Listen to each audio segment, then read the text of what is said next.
had pocket jacks, and I raised. The guy had aces, and I was blazed. Yes. I got both of the raps. I got Prahlad's rap for the 06 intro, and then I got this one. Well, yes, you did. Yeah. But I still don't like rap, but that's okay. No, me neither. It's exactly what white people think rap is. It's just rhyming randomly, going yo, yo, yo, having a bunch of people just dance in the background like, oh, God. Well, on that note, welcome to the Two Fish at the Table Poker Podcast. I am one of your hosts, Legend of Ben, on Poker Stars. And I am Sam, East Coast Sam, also on Poker Stars, even though I haven't played it a little bit, but anyway. And we are here covering the 2009 WSOP main event, the first half of the main event. What will probably be the new format for the next couple of episodes is... Given just how many episodes ESPN expanded their coverage out into, it just makes more sense to cover half for each episode that we're doing. Yep, and the WSOP is ongoing, and we want to make sure to talk about the latest developments. Adam Friedman winning 3 bracelets in the same event, pretty impressive. Amateurs winning bracelets, Phil Hellmuth threatening to burn down a casino. We have to talk about these latest developments as they're coming out. So that's why we're splitting this into 2 parts as well. Yeah. So the 09 main event is, in my mind, kind of a greatest hits coverage style by ESPN. They bring back a lot of previously forgotten segments, as well as kind of perfecting the formula that the 07-08 main event had expanded on. And as far as the major differences, we'll go into them. But I think first and foremost, the biggest difference here is just giving more airtime for each of the individual days of the tournament. Absolutely, that's the biggest change. I mean, in terms of the segments and so on, there's a little bit of change there. But I really like how we really get a sense of how the tension of each day as the action continues through that day, how each day of action builds upon the previous day, like a tournament should. As you get deeper and deeper into the tournament, it becomes more and more tense. And I think by slowing down the coverage like this, instead of getting all of day 2 in one episode or something like that, you really get a better sense of that. And while we did see this being shown in the last couple of main events, the biggest difference is they keep the same Table 1 and Table 2 together in consecutive episodes. That goes a long way to giving more of a taste for the viewing audience of how this day for an individual player specifically has been unfolding. We did see this a bit in 08, where we saw Mike Matusow and Chino Ream on day 5 in back-to-back episodes, and I wonder if that was partially responsible for this change being enacted, because it really, when you're just getting a hold of one table's energy and vibe in one episode, and then all of a sudden the next half of that day is somebody entirely different, and maybe that main character is now in the outer table, it really kind of hurts the momentum as a viewing audience. And particularly because ESPN would broadcast these episodes 2 every week, it lets you have a 2-hour block of television dedicated to, 3 or 4 highlighted players during that TV night. Yeah, and I think we picked up on this before, how, especially on day 1, they put a high-name player right at the feature table. So by having their action play out over 2 episodes, you get a little bit more Hellmuth, you get a little bit more Cunningham, stuff like that, which is always nice to see. Absolutely. And I also think this main event benefited from possibly the level of play by the amateurs, and that a lot of top pros and familiar faces would, last more than just day 1. They're making runs into days 2, 3, 4, 5, and even if they don't make it to the final table, only one top pro does, but even if they don't make it to the final table, you still get a nice, splash of them in the journey the audience takes in watching these episodes. Yeah, I mean, it's just nice. I mean, we had a field of 6,494 players here, and it's just really nice to get a feel for so many different people in depth. It's just nice. Yes. Yeah. And the main event was kind of like settling in the 6,500 player range this year. In the last couple of years, the first prize a little bit smaller than in 08, $8.5 million for first place. So compared to a little over $9 million the year prior. So still pretty close in the field size. This was still in that time in between Black Friday and the full tilt scandal. Right, yeah. As expected, you would kind of see this sort of plateauing of the tournament in general with the incorporation of online players versus people just showing up, paying $10,000 and rolling with it. And I think that's a pretty good sense of the major changes. Going into the slightly less substantial changes, the starting stack in this main event was increased from 20,000 to 30,000, and that had a number of effects. And you tell me if you were a fan of it. Firstly, it just meant that you would get more play out of that starting stack. The blind structure was less aggressive than the infamously aggressive 07 main events, where the blinds got up to 500 and 1,000 very quickly, and so by day 2 you have 20 big blinds if you were status quo in your stack. Whereas the blinds much slower, like the year prior, but now with even more chips, you could imagine the exponential increase and being able to kind of hang in there a little bit longer and not going for broke so early in the tournament. Yeah, I mean, I didn't notice a profound difference in the play overall. I mean, maybe a couple players, we'll talk about how Hellmuth's play sort of changed in this year. A couple players did change their play from the years that we've seen previously, but in terms of just how the amateurs played and so on, I didn't really notice a profound change. No, I agree, but if you're just watching the starting levels on each of the days, yeah, of course, you can see, I think on day 2, the first level was 200, 400. Yeah. Which is huge. Which is crazy, because in every main event prior to this, they would reach that blind level on day 1. Yeah, that's a big change, and that you could imagine with 30,000 starting stuff. That's 75 big blinds on start of day 2. Yeah. Additionally, because players had more chips and the blinds were taking longer to build up, the tournament, which had been previously 7 days to get to the final table, would now go on to 8 days. Right. And this was the first year that would be happening, and that would stay in effect until 2012, where they would go back to a 7-day structure. So an extra day of play, meaning this meant an already long marathon of a tournament would get even longer. Granted, they would have the break before the final table if you made it that far, but just one more hurdle to climb. Yeah, of course. I'm not saying the play didn't change at all. I'm just saying in terms of this early segment that we're covering today, there wasn't a huge change. Of course, having an extra day is a huge hurdle. Absolutely. And as far as in regards to the broadcast changes, again, there's actually a fairly substantial differences. Firstly, each episode would begin with a generic 30-second introduction for 2009, and then there'd be a secondary kind of episode-specific introduction that would introduce the featured table's highlighted players, or it would build on from episode 1 of a two-part block. And so about the first minute would be half old and half new for the viewer. Right, yeah. I mean, what we mean by this, new intro is, they show little clips of Raymer winning. Some guy says, "This is the greatest tournament in the world." Jennifer Tilly celebrating.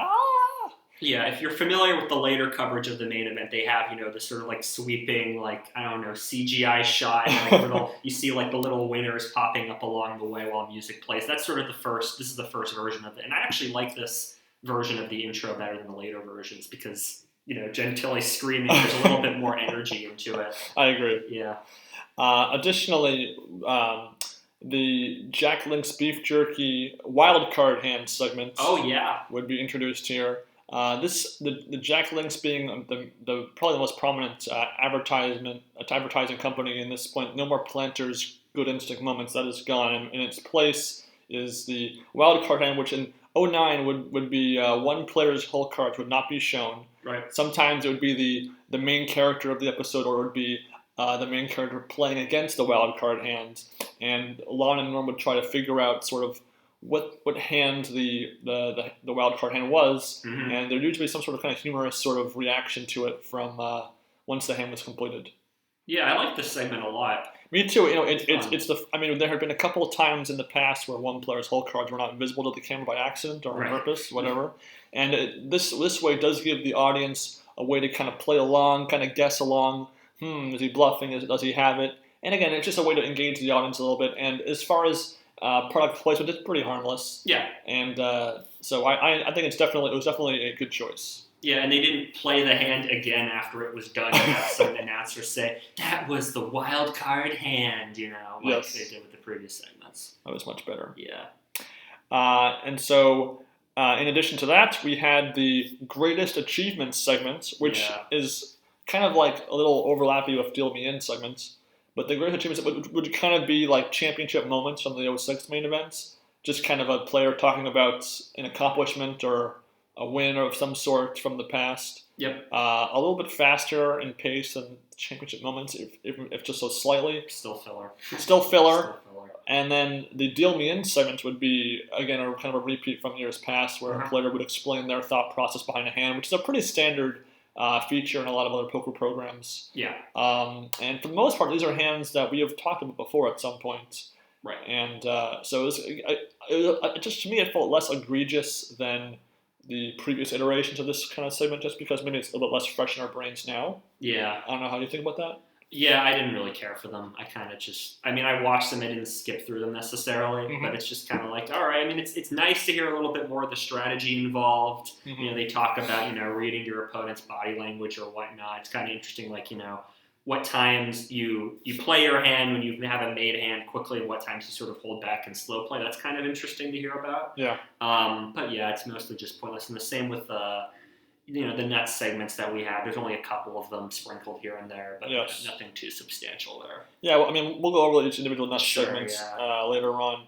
But we also have main event moments. Yep. And then we have the future standard showing a previous bracelet winner's sort of winning a bracelet from that year of the World Series. Because the main event was the last event in a series of events, so they wanted to call attention to someone's past win.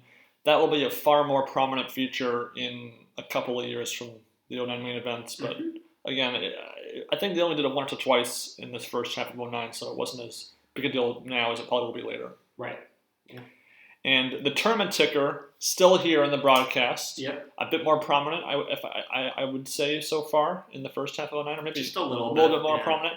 But no more of those random math facts from the 08 main events. Those were just really pointless. And I probably just ran out of ideas for what to show because they pretty much went through. They're really reaching by the end of the 08 main event coverage. So just show hands. Just give me one more hand. I know. I don't care. Go to the outer table. Have some guy screaming. I don't care. Just something, Yeah. So I think that kind of covers the episode structure, production changes of it. And I should say the entire 09 main event is 25 episodes. Yep. I believe 08 was 17 episodes, or 19. It was 19. It was 19. 19. So we're talking almost a 1/3 increase in the episode count. And so we'll be talking about the very first 13 episodes, which ironically takes us to day 5.5, so to speak, 4.5 days into the tournament. When if you cut the foul table as day 9, that's the halfway point. So math checks out. Yeah, we did it perfectly. So anyway, day 1 divided into 4 separate flights: 1A, 1B, 1C, 1D. And as has been pretty much the standard, a large percentage of players prefer the final day 1, right? Because then there's less of a break between your day 1 play and day 2 play. So if you lose early, no big deal. You don't have to hang around for like 5 days in between your day 1 and day 2 to move on or whatever. Yeah. The problem, as is again a recurring thing, is lots of players were denied entry on day 1D because they have a capacity. Exactly. I believe they had. It's so funny. They had like 2,700 players or so on day 1D. Something like that. Out of 6,500. So really, that's almost half the field on a single flight, and they only have so much capacity. They can't jeopardize the having someone wait outside for a chair to open up like they did in years past to fit them in. They have to be fair to all the other players. So yeah, I'd probably do 1C if I were me, because 1 day in between 1 and 2 isn't so bad, and you don't have to work the crowds. Well, day 2 AB would make it 2 days. Yeah. Or I'd still just have to go. As it turns out, in the main event this year, they're going to have days 1A through 1F. 1A through 1F. Yeah. Okay. They're going to have 6 day ones. Huh. Wow. And then they're going to combine a bunch of them for day 2s. So. Are they limiting capacity in the main event? I think they're just trying to maximize the number of players. Maybe because there'll be too few this year. Okay. Huh. Interesting. Yeah. So I will say that episode 1, day 1A, we have a couple of pros that are prominent at this table for the featured table, but ironically, the one who you would have come in probably knowing the least is definitely given the most spotlight. Oh yeah. Yep. So at this first episode, Alan Cunningham, who his 06 main event run is legendary by this point. Elliot Lesra, who maybe not as prominent in the main event coverage, but prominent pro in many other poker facets. Yeah. And then the mysterious Lex Veldhuis, an online player in this point in time, who this is basically the Lex Veldhuis show. Yeah, pretty much. Lex Veldhuis runs this table. There was a great YouTube compilation a number of years ago called Lex How to Crush Souls. Oh yeah, Lex Veldhuis. I remember that. He just bluffs ad nauseum. It just seems like he never gets an actual hand, so he has to bluff the whole table. And the unfortunate victim of none of those bluffs is Mr. Muenz, who ends up folding the best hand repeatedly against Lex Veldhuis. And honestly, I think an episode dedicated to bluffs is very unique to the main event. We don't usually see that many bluffs in a single episode. That's true, yeah. So it definitely stands out in that respect. And on top of it all, being day 1, so you have lots of amateurs trying to just kind of skate by and not put their whole entire tournament at risk on a single hand. Yeah, Veldhuis just runs over the table. I love it. It's great. And ironically, Alan Cunningham just kind of gets no cards episode. He's really a non-factor in this episode's narrative. He does end up busting in this episode. Table 2, a couple of sort of second-tier player pros as far as popularity. We have Greg Mueller and Sam Farha, who we do know, but he's not shown in a single hand. Yeah, weird, huh? So he kind of pops in for a screen cameo. I'm just surprised they even really showed him if they weren't going to show a hand of him in it. You show Sam Farha because everybody knows about the 03 bluff. You're like, hey. I suppose. And you got to get people to watch the whole episode, right? You see Sam Farha at 2 minutes in, you have like, oh, he'll show up later, and then he doesn't. Deceptive marketing. We do see your favorite Jerry Yang. Yep. Making quads at one point in this episode on the outer tables. Yep. There was a guy who had Yang on one side and Johnny Chin on the other side. He's sending texts to people. That was pretty funny. Yeah. And then amusingly, we have Jason Alexander and Brad Garrett at the same table, improbably, two comedians, both of which are going to make an impression in later episodes going forward. They don't bust in this episode, so that was kind of good to see. We do see a very bizarre the nuts segment where 6 poker players play wiffle ball against a pro MLB pitcher. Yeah, and it just seems like they picked like the most random players to be in the segment. I guess they're just trying to find the most random sixsome to. It was pretty satisfying. I like this. This might be my favorite nuts segment thus far of 09. So. Well, it's the first one. So. Yeah, I just like it. Yeah. And Kramer, he hits that ball, man. Well, he bunts, but close enough. Yes. So, as far as the other segments, we do, we talked to Greg Mueller about his winning 2 bracelets. Lex Veldhuis sort of playing lots of online poker, kind of that being his main gateway into the poker scene. Yeah. I think the most unique part of this episode, obviously with the Lex Veldhuis bluffs element, is also this sort of unusual table talk dynamic between Ellie Lesra and Lex Veldhuis, because Ellie really kind of talks him up, but never really trying to set him up for a big downfall without any sort of that really ever happening. It's funny, like Ellie's just like he keeps calling for big flops and stuff. It's very strange. It's not mean, but it's just kind of odd.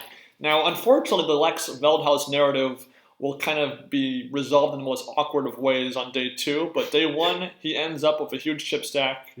I think around like 90 to 100,000 chips. Something like that. At one point, which is, again, with 30K starting stack 3 times, that is very impressive. Of course. On a day 1. Yeah. With the blind still being pretty small. Episode 2, rolling along here, it's kind of it's a book-themed episode. Poker players writing books and then them being relevant, and that ends up being kind of the tying narrative to tie everything together. Mike Matusow at table 1, kind of advertising his new book. Barry Greenstein, obviously well known for his handing out an autographed book if you bust him. Table 2 has Texas Dolly on it. Oh, I'm sorry. I totally forgot. The episode 1, probably one of my favorite wildcard hands, though, is Lex Feldhaus making a killer bluff, but then what really sells it is Lon and Norm's reaction. Lon goes, "Oh my God, King 6!" Norm goes, "Man!" I mean, that was priceless. Yeah, Lon and Norm's talk during this, I just think is great. Like they've got their personas down by now. They know how to bounce off of each other. It's good. Sorry, so back to episode 2. So Bill Brunson at the table 2, he plays a wild card hand and actually makes the call of ace high, which it amuses me when the wild card hand when someone's trying to call down a bluff of ace high. That's just kind of like the please don't mess this up moment for me. Mike Matusow does kind of return with his power of positive thinking vibe in 09 a little bit, not as much as 08, but. Still prominent here. He makes a lot of very, very, very tight folds. Including another kind of YouTube video in the past worthy fold where he flops the 3rd nut flush, but he says it's the 2nd nut flush while the table while talking to his opponents. And he just makes a whole production out of it by saying it's the tightest fold I've ever made in my life. And oh my God, what do I do? I don't know. I disagree with the fold. I don't know about you. Yeah, me too. Because and that's only because. Why would someone with the nut flush play it like that? Yeah, it's such a big raise on top of Matusow's previous raise. Yeah, but then again, I know that when pros face against amateurs, there's always that sense of they're not going to play it how they should because they're amateurs. So that's what kind of confuses things up for the pros sometimes. Of course, yeah. I mean, it's very hard to play against somebody who you don't know, and amateurs. As we mentioned before, they tend to be kind of tighter on the opening days because they're trying to get past day 1. So if somebody makes a big bet, I can understand why you might think they have the nuts, but I don't think you can fold the 3rd. Not to mention, Matusow had noticed that this was the quote-unquote tightest player at the table. Yeah. So it does kind of convolute the thought process of what to do. Of course, But it's just not Mike's style to play big pots on day 1 in the main event when you don't know for sure. You have to. That's fair enough. You trust his instincts. Matusow's an instincts guy. So he's trusting his instincts. Very not a math guy. He even said that math ruined his career pretty much. Funny. Yeah. Although my favorite Mike hand has to be when the guy goes, I either get doubled up by Mike Matusow or I get knocked out by Mike Matusow, and Mike grumbles, "No, I get a speech." As he's considering this. It's a very memorable hand for sure. Definitely the best of the episode. Segments, Mike talks about his close calls in the main event, his numerous deep runs in 08, in 05, in 01, 04. And again, at this point, it's still been a very impressive decade of main event progress for him. Of course. He does survive this episode with an above starting stack, so it wasn't a total wash for him. Not a huge stack, but not a short stack either. Yeah. The other segments, we have Mike Caro talking about his writing the book of poker tells. Yeah. So again, tying back into this book theme. Yeah. He's talking about his book. Matusow is talking about his book. I think Mike's most infamous book is Check Raising the Devil. Yeah. This is I have never read a poker book, but that's the kind of I'd rather read like a story, like a biography kind of book than a poker help book. But that would be one I'd be interested in reading sometime in my lifetime. Yeah, and I think what's that new book that Poker, Pain, and Politics that all through maybe a better person or something? Did he ever get that one out, or I think he did recently. I think. Yeah, I'm sure it's a bestseller. So.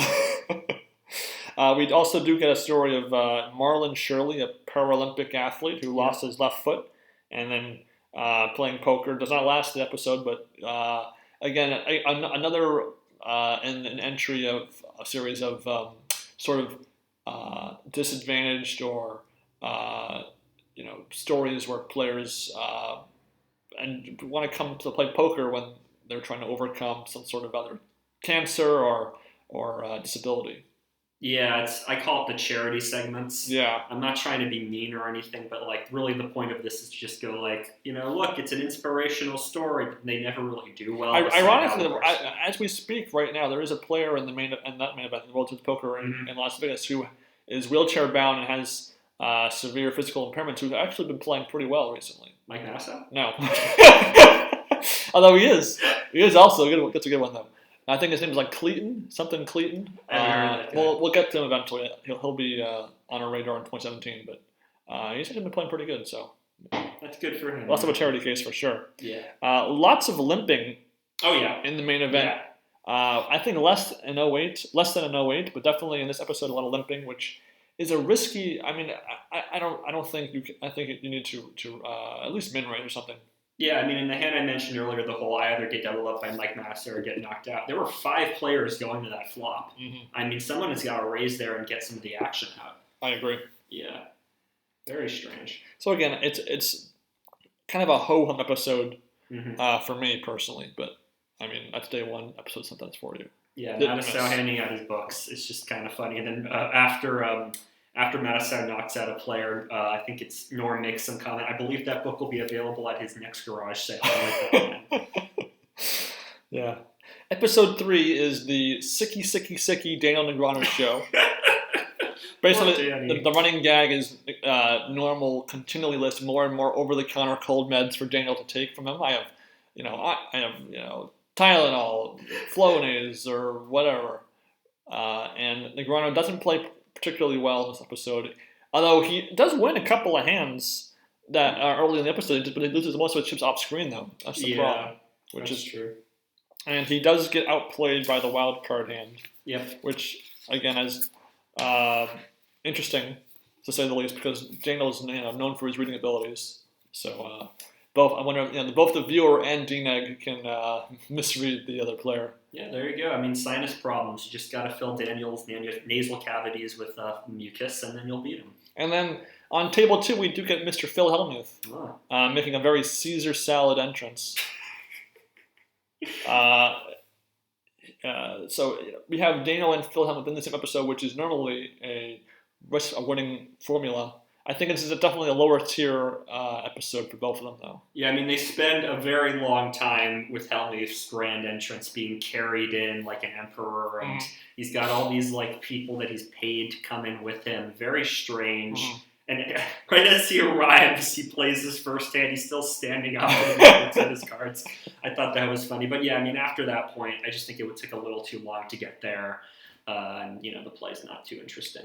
Ironically, on the outer tables of this episode, there are 6 of the 9 previous November Niners on the outer tables. We don't really see much of them in action, but they do name drop that there's 6 of 9 of them in there. Mm-hmm. We do see Ken Center, a player playing with cancer. Yeah.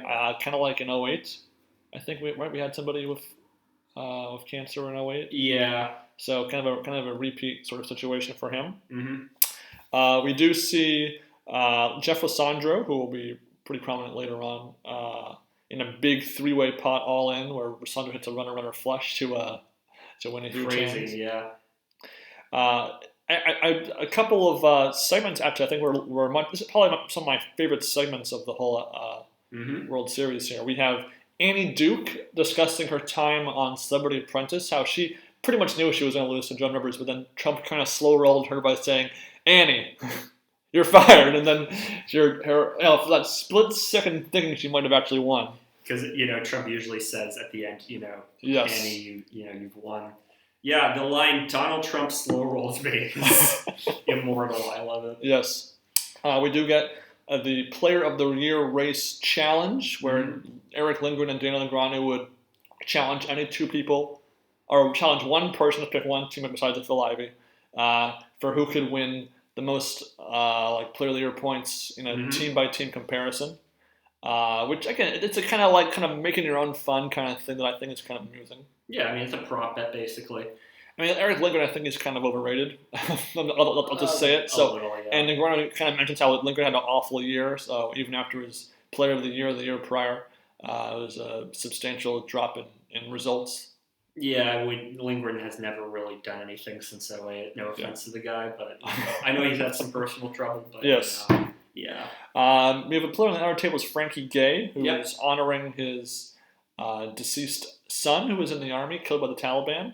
Yep, in Afghanistan, very timely. I respect, paying honors to him, but I'm not sure how losing $10,000 in Las Vegas is honoring somebody. Yeah, I mean, even if he likes poker, I mean, I'm sure he likes plenty of other things that were probably better for you than poker, right? Yeah, it's kind of odd. Yeah, I'm going to play poker to honor my son who died in Afghanistan. Very timely now to watch that episode. Yeah.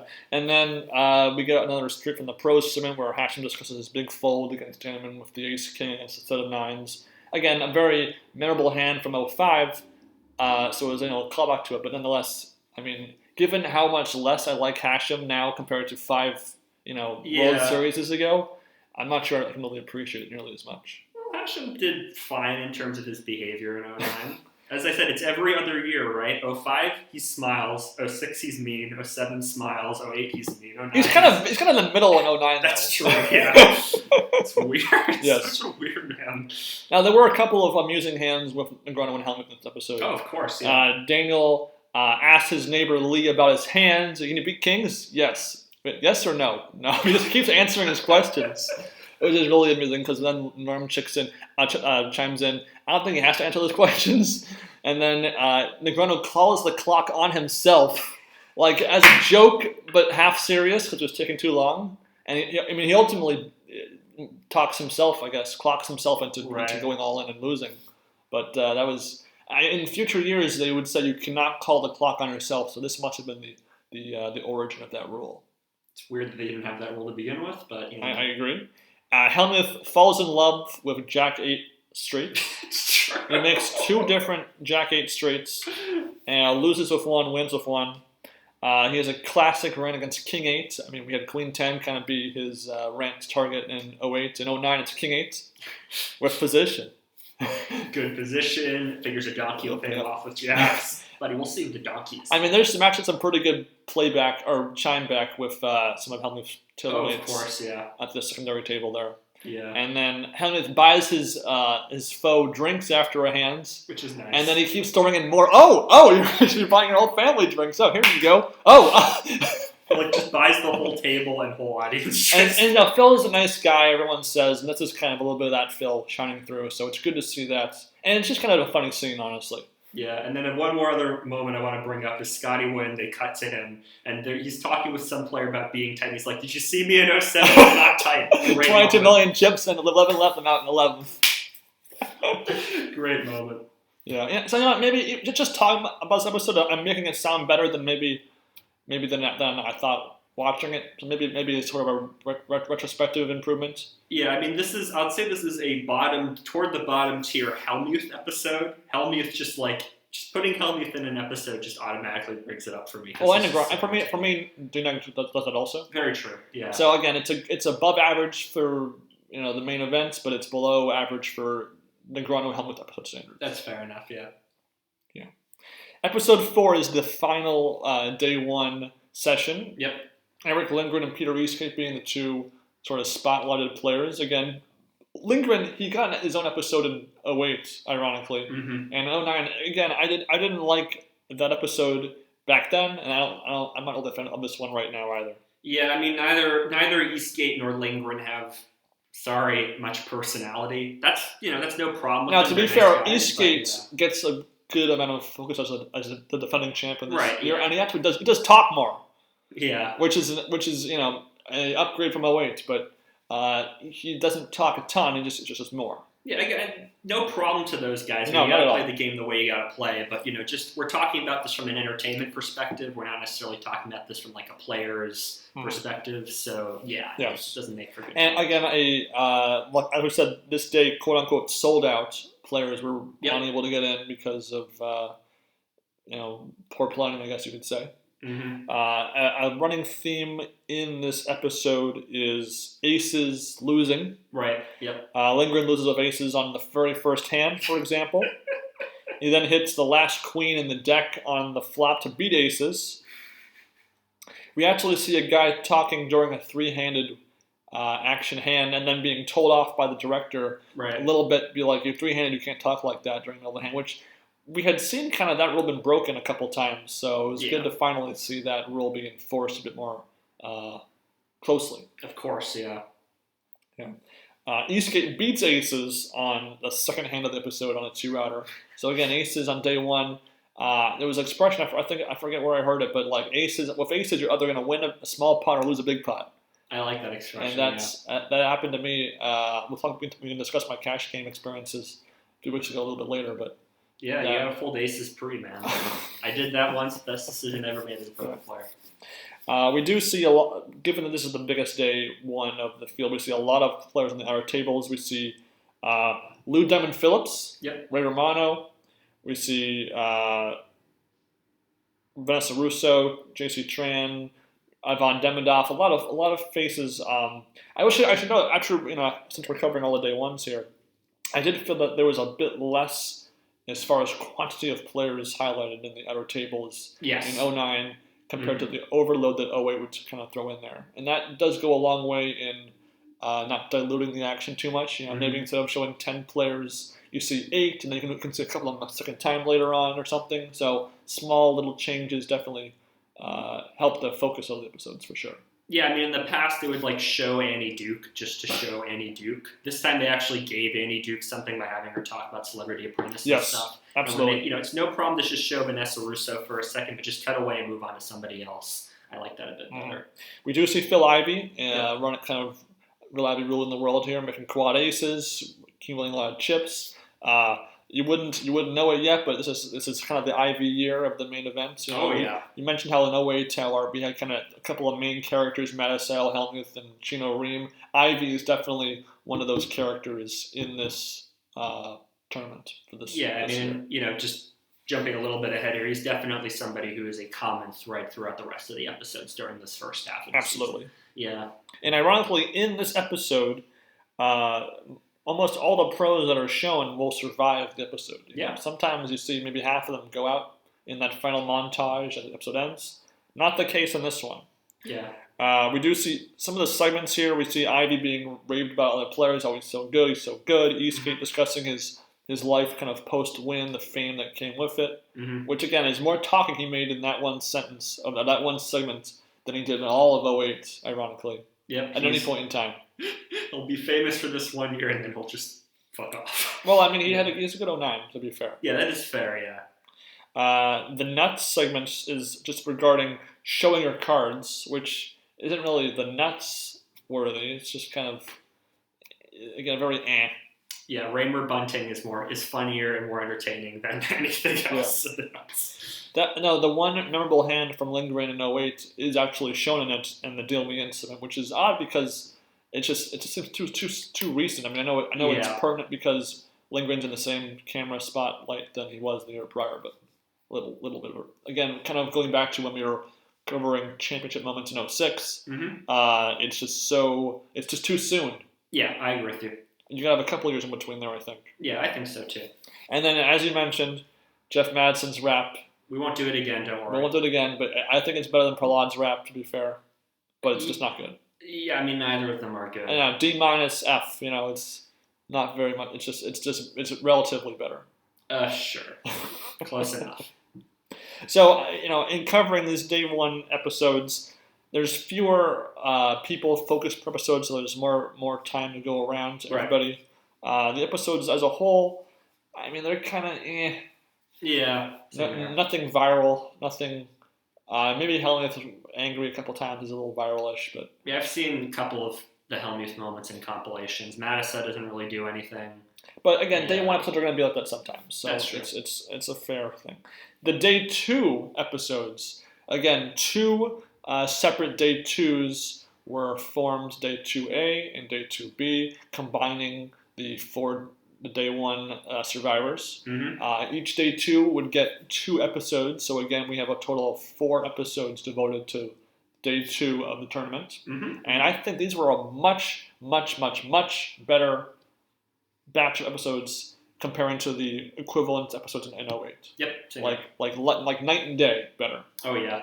First and foremost, we get a great duo at table 1 on day 2A. We get Greg Raymer and Jason Alexander. Of all people, like an odd couple, but it works. And not only does it work, it works for a number of reasons. 1, they both talk a lot.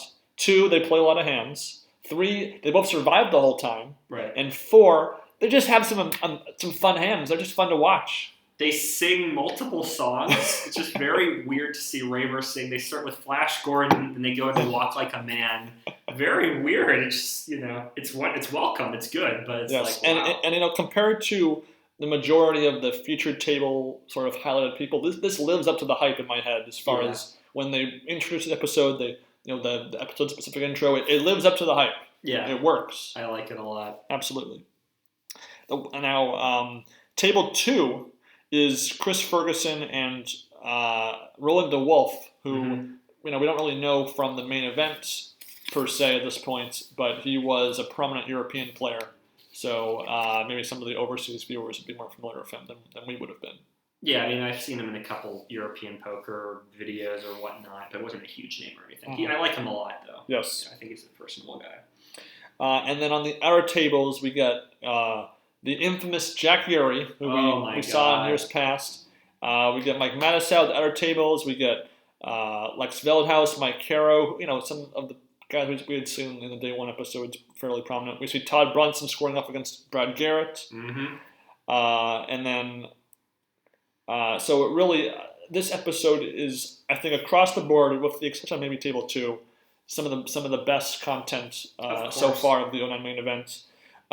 We get, again, one of my favorite hands of possibly of all time, Jack Urey, against just some random amateur in it's like a poker Hall of Fame worthy hand. Oh my god. So again, in the outer tables, we don't see the player's cards until they turn them over. Jack Urey puts in a small bet of 1,000 chips. I'll bet he's 1,000. I'll bet one. I'll bet, yeah. And then the other guy said, you want to get them all in? Why don't you get them all in? You might as well just get them all in. And it's clear he's just trying to say he wants Jack Urey to go home and rest up and not just kind of doesn't want to drag out Jack Urey's day. Right. And so Jack Urey says, "You're in trouble." No, so that comes afterwards. So first he kind of has a small stick of chips. He kind of lifts his hands up, kind of just tosses in there, and then his opponent shows over. The flop is like 7-6-6, something like that. Yeah. So the amateur tosses over a 7-6. Yep, 7-6 for full house, and it's like everyone's like, oh wow, Jack could be in trouble here. Goes Lon, and then Jack goes, "You're in trouble. First card or turn him over. Show us. Pocket 7s for a better full house." So the second nuts against the third nuts. Yep. And obviously the 6 doesn't hit on the turn or river. But he slow rolls some guy half his age. That's the line that Norm says. I can't wait till I'm 97. Slow roll a guy over half my age and double up. And it just. Everyone gives him a round of applause. Even the guy who loses is kind of like amused by it. I would be laughing my ass off. Yeah, it's just an amazing. Now, granted, if that was Matusow would punch the guy in the face, but Yeah. So it's classic. Oh, now I mentioned this earlier. Lex Veldhouse, who we saw accumulate a ton of chips on day 1, we see him. He loses most of his chips off screen. So like the first hand we see him at our tables, he has like 10,000 chips, something ridiculously low. Mm-hmm. So that's just a real letdown when you build up someone on day 1 that much and don't have to watch him fall from that point on. Well, he was at the outer tables. Maybe they didn't have footage. I guess, but I mean, you'd think the cameras would try to hone on the spotlighted characters of day 1. I know. Because they go into it, they know who they were on the feature table. I know, yeah. And he actually, ironically, gets kind of annoyed at his talkie table mates, which is funny because of the table talk he went through on day 1. Exactly. That's and I think among bluffs being successful, one of the another fun parts of TV poker is just people getting annoyed at each other. Yeah, of course. Especially when they're losing, it's just funny. It's funny. Yeah, we got a good segment from Jason Alexander. Speaking of the segments, where he's very self-aware. He's like, Yes. I'm not a very good poker player. If I lose to you, there's no harm in me losing. But if you lose to me, it's pretty good. We do get a Ferguson discussing his awful 09 main event. World Series of Poker, which, you know what? Good for you. You deserve it. And but he attributes that partially to players playing better I think that's related to just players being able to play online and accumulate more experience that way. We do get kind of a pointless deal in the end where Mattisau and versus Negreanu win the 06 Tournament of Champions, which, the Tournament of Champions is a free roll, so there's no real stakes for players, of course, yeah. Yeah. Can we talk about this guy Madrid for a moment? So this guy Madrid, he stands up, right? He's talking to the other player, and he's got his cards out halfway through the table. He's trying to talk the guy into folding. Wow, what an angle shooter. And this would not be the only time he would pull that maneuver. Yeah. And now he'll kind of get his just desserts later on, but wow. Yeah, very bizarre. Yeah, it's funny, but it's just wow. I would say that with the blinds, we see the blinds are only 200, 400 for 50 ante. Again, you can see how small the blinds are on day 2. Yeah. Which means you can really play it safe on day 1 and really still have some chips left. Yeah. I would say one of the most enjoyable 3 minutes of possibly of the poker scene of all time is the very first 3 minutes after the first table 1 hand. That 3 minute segment there, I think, is just really enjoyable. Yeah. When it kind of sweeps the whole field, you see some players, some hands real quick. That was really good to me. Yeah, I liked it. We do see the return of the started day chip count graphic, current chip count graphic, where you can see how that day has been going so far. We hadn't that's more relevant after the first day because we all know what they had on day 1 to start off with. Right. But it doesn't always tell the story though. But of how this player had this many chips. 68,000 started the day, now they have 72. Oh, that must be a great day. No, it's not. That's nothing. Yeah.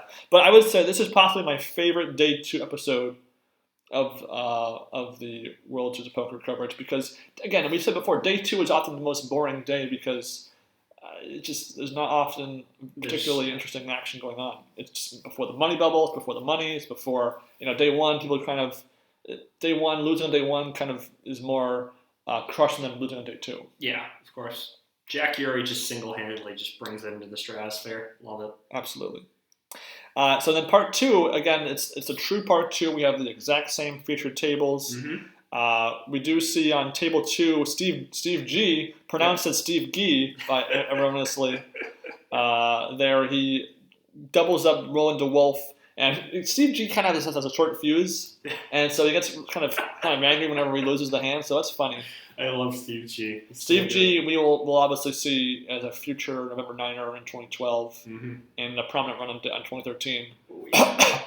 All in.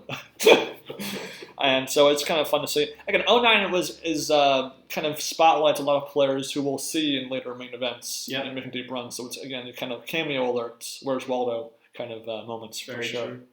So again, going back to Raymer and Jason Alexander is a great hand where they both make trips, and then when Raymer wins the hand, Alexander kind of hits Raymer jokingly, kind of like in a George Costanza kind of way. Yeah. And then a joking hit, nothing truly violent. Of course. Again, it's amusing to see. We do see one of the worst pre-flop folds. Oh my gosh. In main event history. Where an amateur folds kings to a pre-flop, I think it was like a 3-bet or 4-bet. Yeah, so Raymer led out with, I have it here in my notes, Raymer 1.6K. He then he raises to 4.5. Baltz raises to 4.5. Raymer then pops it to 20K. Baltz sits there, Lon's like, oh, he's Hollywooding. Then he just folds the kings. Now, to be fair, it's such a big re-raise. The multiplier of the raise is big. And sometimes you think you have a lot of chips. You don't want to go for broke with kings sometimes pre-flop. But I think you just gotta go with it. Yeah, I mean it's a 4-bet, and it's amplified by the fact that Raymer's saying if you had to fold it, you couldn't have been ahead because you're not going to wait ace or kings, right? So Raymer clearly didn't know where he was at when he made that re-raise, but it worked out for him. Very true. Mattisau does meet his 09 demise in this episode. Again, kind of a low-key main event journey for him. Yeah. Brad Garrett does bust in this episode as well. Mm-hmm. Elliot Lesra's out, so, it is what it is for them. We do see a couple of, again, pretty forgettable segments straight from the pros. Raymer's Queen 2 bluff in 04 against, I think it was Hilliger or something. Like, just kind of a random hand. I mean, I understand that you want to show a hand with the highlighted player from that episode, but just, Yeah, it's not really necessary. Main event moments, Madison in 08 is, playing good and then busting. I mean, you got unlucky, but we just saw it the year prior. We don't need to see it again. Yeah, I'm with you. I mean, much as I kind of overlap a lot of the 08 and 09 main events in my head, these segments kind of referencing each other like that doesn't help that either. Of course, yeah. We do see Dewey Tomko speak for once. So it was kind of nice to hear him speak for once, actually, because he's been kind of a silent player for the most part. He's in the nuts putting contest against Norm, where Norm loses, of course, but he came close. He had the shot. He could have. It was in his hands to win it. He was in control of his destiny, and he lost. Yeah. So again, while episode 6 is not quite as fun as episode 5, I still enjoyed the Raymer Alexander dynamic, and I don't know about you, but definitely again higher tier day 2 episodes for sure. Sure, absolutely, yeah. But episodes 7 and 8, this is unlike the Raymer and Alexander show. This is the Phil Hellmuth and Ben Springer's show. Oh yeah, and I guess a little bit of Dennis Phillips too. Just a little bit. So Hellmuth had a very up and down, but mostly down day 1. He only had 27,000 chips to start day 2, and he shows a completely different side of him, or different side of poker at least, where he will play pretty much only 2 cards. Yeah, I mean he just flipped on a switch, and we're talking like random jack off hands. That's what we need. I need 2 cards. Crazy. Oh, sorry, I heard the words jack off in 2 hands. I was like, oh no. I meant like random. No. I understand. I'm just half joking, but I heard that out of context alert there. Okay. So Hellmuth against Ben Springers. Ben Springers is kind of this young, like 21, 22-year-old, cocky kind of young player. Ironically, they talk more to each other than they play hands against each other, because a lot of hands Hellmuth plays are against the rest of the table. Right. But Phil, at the very first hand, though, does double up with 8-7 against 6-5 from Ben Springer. Ben Springer actually makes 2 pair. Hellmuth flops a straight flush draw. Hellmuth makes the flush on the turn and doubles his below starting stack up on the very first hand. We do see another player completely donk off his whole stack to Phil Hellmuth drawing dead, with like 10-7 with a pair of 7s on against Hellmuth straight, I think it was, right? Yeah. So 10 minutes into the episode, Hellmuth has already 3.5x his stack.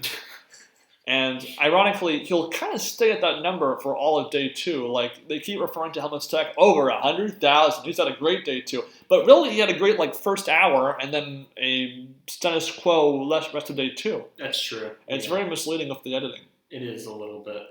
But, of course, with lots of Phil Hellmuth, we get lots of good Phil Hellmuth talk. He makes a great little speech here, like, I make a C-bet, you pop it. Pretty standard. When he has 4 high on the flop, and then the guy raises on him with, it's just, little things like that. Hellmuth gives away a lot of information, I guess. Of course. Is what I'm saying. We do get a great, amusing wild card hand where Hellmuth against Vorbeck. Hellmuth talks with ace queen. I think you have 2 8s, and the Norm chimes in, 2 8s? You can't even beat 2 8s, as Hellmuth calls.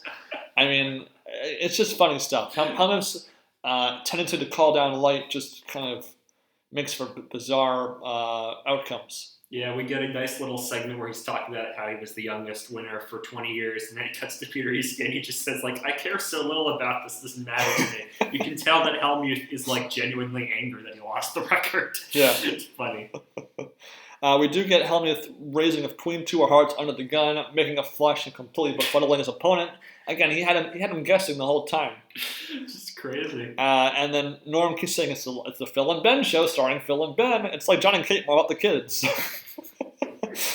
and then this dynamic emphasized by the raising show where Hellmuth with queens against Springer's King 9, raising back and forth until Hellmuth puts the pressure on Springer's forcing a fold. Right. again, I love those kind of Raising Warriors. Those are always just really fun. Oh, of course, yeah. We do see Havad Khan make a cameo on the outer tables, Mm-hmm. and ironically, we even get a straight from the pros, which is, I'm not sure if Khan's a pro per se, but I guess he kind of is, where he, that big hand he had against John Calmer at the final table, where he got, he made a big bet with trips and got called. But Right. Again, do we really need that? No, the straight from the pros are just, they don't add anything. I agree. We do have Norman Chad playing against Howard Lederer in chess. Yeah. Ironically, chess is not a very visual sport or activity to watch. With putting, you can kind of watch him putt, or bowling, or all the other things they've done in the past.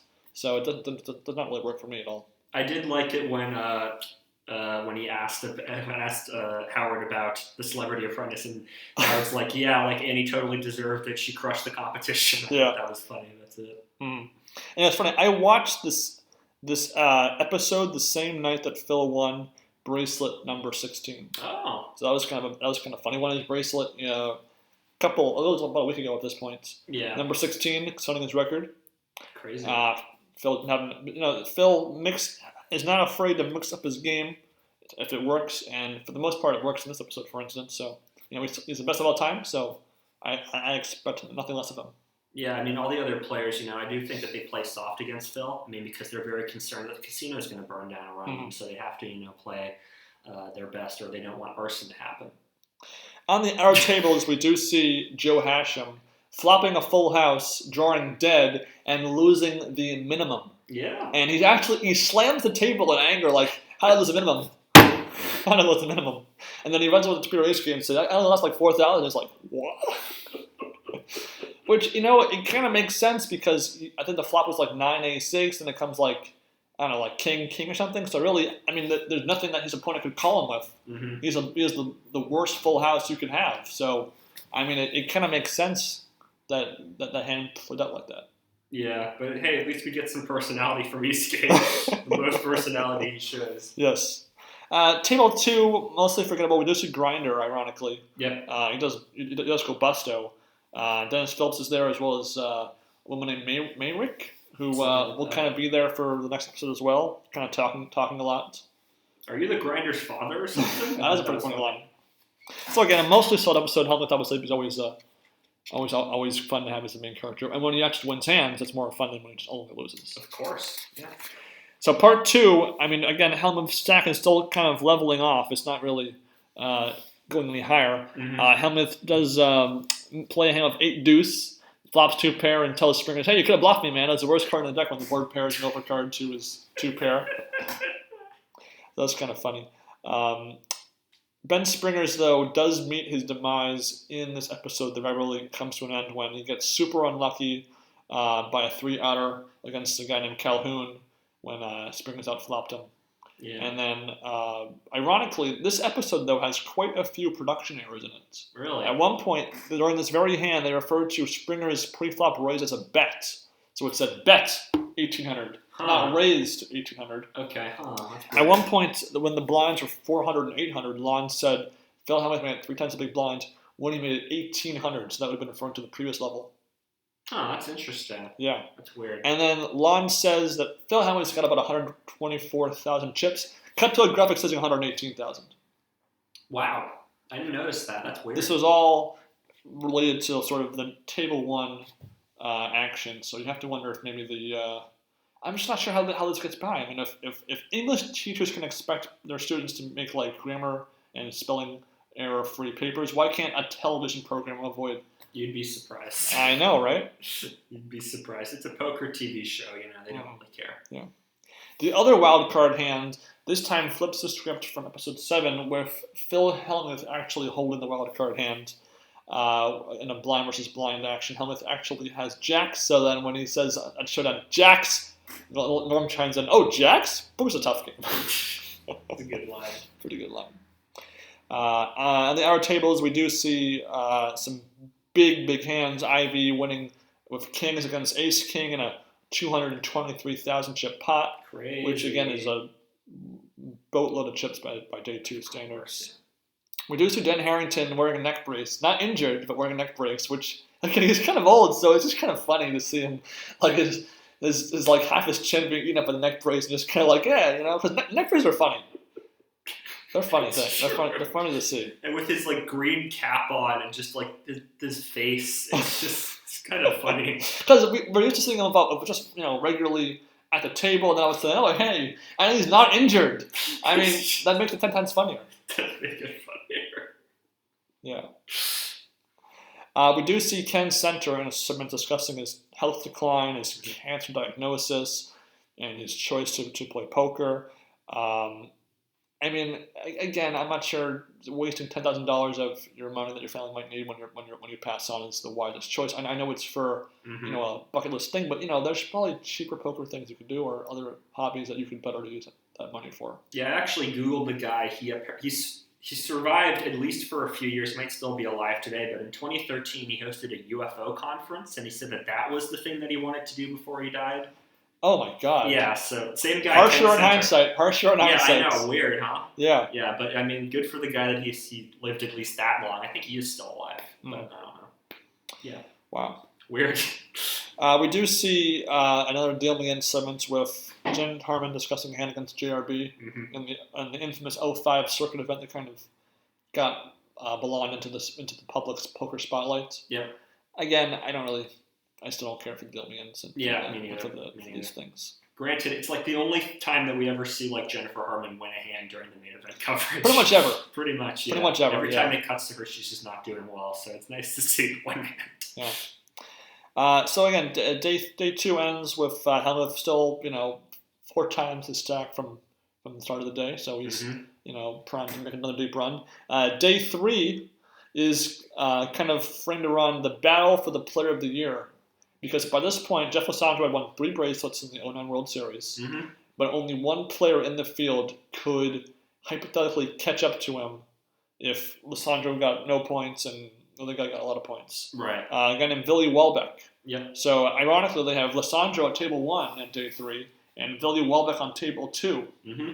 So you could kind of it's an interesting choice. I mean, obviously, no one really would have heard of Welbeck prior to this episode, so they kind of, but they did bolster the tables. They had Joe Hashem on table 1, and Kenny Tran, who I had no idea he was, had these consecutive main event year success because 08 he was there, and 09 now he's there. Yeah, good for him.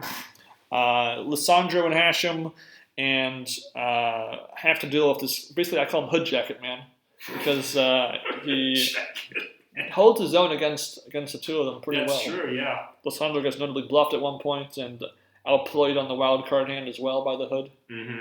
That was Hashem that time, though.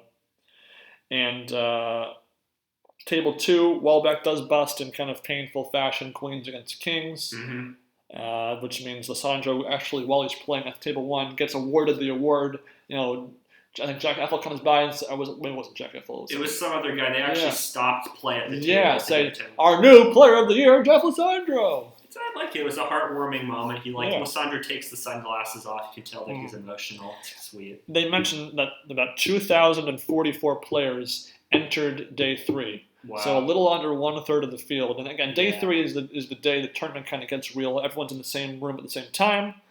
By then, you could still kind of be humming by off 30,000 chips and still be, in there sometimes. A lot of amateurs kind of have that kind of stack size at this point.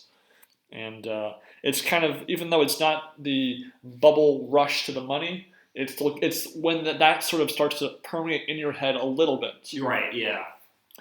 At the outer tables, we do see Amir Leavot be the chip leader at this point with 610,000 chips, which is good for 500 big blinds at this point. Crazy. Which, again, by the way, the first level was 600 and 1,200 blinds, which by an 07, that was in the middle of day 2. So day 3 versus day 2. Yeah. Both Hashem and Lissandro have a pretty rough first couple levels, though, in this episode for sure. I would say on the outer table is noteworthy. Hellmuth, for sure, very noteworthy. He gets refused by a guy to shake his hand, and Hellmuth says, everybody I've ever played with, 1,000 players have always shook my hand. So that must be something about you. And then the guy says, I'm smarter than 1,000 other players. Crazy. Shake his hand, dude. I know. I mean, really rude. I know. It's one thing to just like not shake and not say a word. It's another thing to just kind of egg them on a little bit too. Yeah, to call everyone else idiots, that's just unfair. Yeah. Oh wow, crazy. Hellmuth makes a huge call with the nut straight on a paired board against Duffy, who we know from his infamous Ivey 08 hands. Yeah. And I think that was on day one. And this explodes Hellmuth's stack from like 120 up to like 350. Yeah, crazy. Which again, fill up chips is fun. Of course. Always fun to watch. Yeah. We do see Lissandro talking about his big 09 history bracelet wins, which again is very impressive. Even most top pros maybe can manage one or two in a good year. He had 3. Yeah, I mean, pretty crazy. He's not just the guy about missing anti-gate. He's actually a decent player. We do see a straight from the pros. D-Nags fold to Sam Farha off the straight against his flush on the day one of 05. Now, I personally love that episode from 05, so I didn't mind the callback to it, even though I kind of knew what he was thinking anyway. Yeah. We do see Dennis Phillips throwing the first pitch in the Cardinals game, which is, it's pretty funny. He throws it at the ground, pretty much. Down at the ground. I mean, when you're a trucker, you're not really using your arms like that, so... Yeah, and he's a poker player, so you just fling chips and it's, throw the ball down at the ground. Somehow, improbably, we see Umberto Barnes against Prahlad Freeman again, which, I mean, it's funny at least to keep butting heads. I know, right? Yeah, it's pretty funny. We do see Ken Center bust in day 3, never really accumulated winning chips. And we see some, pretty sad piano music as he gets up and leaves, which, again, doesn't really hold up too well now, considering that, I guess, the UFO thing you mentioned. Yeah, but I think it's kind of sweet that they paused for a moment. That was something that you wouldn't have seen in past years. Yeah, they did that with Frankie Gay, too, when he busted. They kind of, play this sort of sad music and Lon says something like, oh, you paid tribute to your son. I thought that was kind of sweet. I agree. Yeah, I do. It was a change of pace for sure. But partially ruined by the fact that you told me about his update. But that's okay. It's a UFO conference. It's not a big deal. I guess. They're out there. They probably exist, Anyway, so again, I think it was an average episode in general. Yep. Maybe slightly below the pre-07 standards I kind of set for day 3 episodes. But anyway, it was okay. Mm-hmm. Day 3, part 2. Again, the same tables for table 1 and 2. Lissandro, Hashem. We see a huge hand where Hashem with ace-king runs into aces, and then he somehow manages to make a flush to bust the aces, which is, again, always painful when the guy who already won $7.5 million, you don't really need anymore. Bust some poor guy. Painful. Yes. Painful. Ugh. We do see Lissandro and Hashem with kings and queens, respectively, get bluffed by 8-4. That was crazy. I mean, because we imagine pros are able to sniff out these amateur bluffs, but on an ace-high flop, it's kind of hard to play your hands like that. Yeah. Just crazy. We do see Lissandro pretty foolishly double up Hashem, if you ask me. There's some pretty bad calls I've seen. That's definitely up there. Yeah, we didn't really talk about the theme for this episode. The theme really is sort of Hashem and Lissandro. They call them the Awesome Aussies, which I actually like as a nickname. Yeah. But that's really sort of the theme running through this episode, the 2 highlighted players. And Elke, too. Yeah.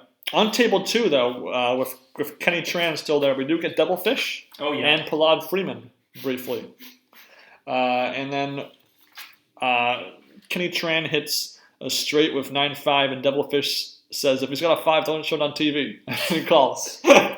Which is like the reverse of how they were going to ever handle that hand. If he's got a 5, they're absolutely showing that kind of hand. I mean, that's like fourth wall right there. Devilfish is just so good. He gets busted later, and he's just berating Prahlad Freeman. On a 2-outer. It's just the funniest thing. Devilfish, again, is up there on my favorite players to watch being angry. Yes, rest in peace, Betty. I know, right? We do see the wild card hand, Kenny Tran trying to pull off an I'm a genius moment and failing miserably. He calls 3 times and loses. I'm not a genius! Funny. On the outer tables, again, we see recent Josh Aria, who won a bracelet last night, winning busting this main event, unfortunately for him. We see a brief little bit of Jerry Wong, who we'll know from a future November 9 table. We do see the Bilzerian brothers, who will be pretty prominent going forward. Dan and Adam Bilzerian.